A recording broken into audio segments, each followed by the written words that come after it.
If you've ever found yourself stuck in Tinkercad, wondering how to move around your workspace without spinning the view, this video is for you.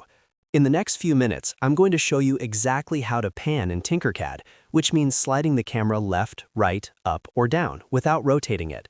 This is one of the most useful navigation skills to learn because it makes designing faster, smoother, and much less frustrating. And if this tutorial helps you out, don't forget to hit the like button and subscribe for more easy software guides just like this. Alright, let's jump right in. First, let's understand what panning actually means. In Tinkercad, panning lets you move your view across the workplane so you can focus on different areas of your design. You are not zooming in and you are not rotating the camera. You're simply shifting your view side to side or up and down. This is especially helpful when your project gets bigger and you need to reach another part of the workspace quickly. If you're using a mouse, this is the best and easiest method. The first shortcut is Shift plus right-click and drag. To do this, hold down the Shift key on your keyboard, then press and hold the right mouse button and move your mouse around. As you drag, the camera will pan across the screen. Move your mouse to the left and the view slides left. Move it up and the view moves upward. It's a simple and very effective way to navigate. Another mouse method is middle-click. To use this, press and hold the scroll wheel, also called the middle mouse button, while moving your mouse. Again, this will let you pan around the Tinkercad workspace without turning your model. If your mouse has a working scroll wheel, this is often one of the quickest navigation shortcuts to remember.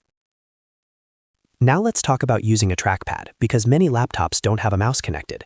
If you're on a trackpad, one common option is holding Shift and using 2 fingers to drag across the trackpad. This allows you to slide the view around the workspace. It may feel a little different depending on your laptop, but once you get used to it, it can be very convenient.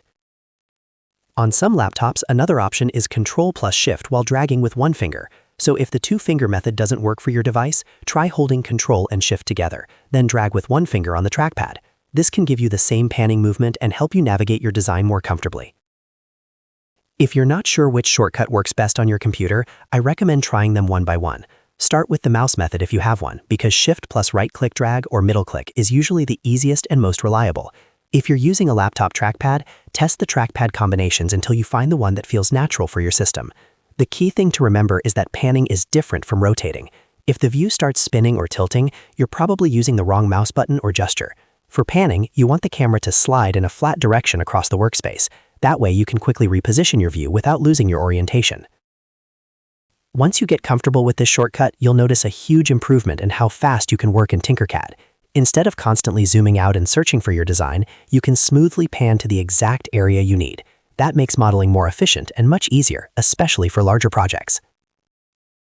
So let's quickly recap.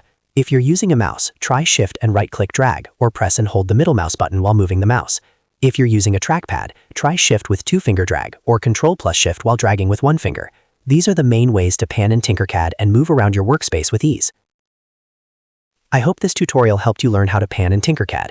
If it did, please give this video a like, subscribe to the channel, and turn on notifications so you don't miss the next easy tutorial. Thanks for watching, and I'll see you in the next one.